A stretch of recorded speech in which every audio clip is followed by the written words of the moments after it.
Okay, so for patient A, the complaint, the patient was syncope. The auscultation findings was systolic murmur. The echocardiogram findings were the patient's aorta appeared to be increased in size, indicating an aortic aneurysm. The MRI findings, there was no evidence of an aortic aneurysm, any other aortic aneurysm in the patient. The pedigree finding was the dominant pattern of inheritance, and there was no electrocardiogram findings. For patient B, the patient complained of breathlessness and erratic heartbeat. The auscultation findings were the heart sounds shows the first and second sound to be abnormal. The echocardiogram findings were the patient is missing the wall between the right and left atrium for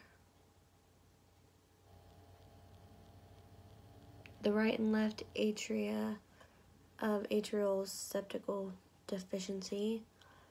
The MRI findings was there wasn't any. This was not assessed. The pedigree findings was the lining supports an autosomal recessive pattern of inheritance.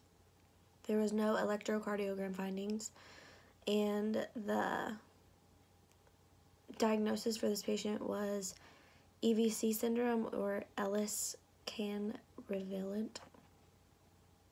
Patient C was the patient complained of dyspnea and fatigue when severely active. The auscultation findings was the heart sounds show a diastolic murmur. The electrocardiogram finding was mitral valve is thickened and does not seem to be moving properly. There was no MRI assessed. The pedigree finding was the condition does not seem heritable, and there was no electrocardiogram, and the diagnosis for this patient was mitral stenosis.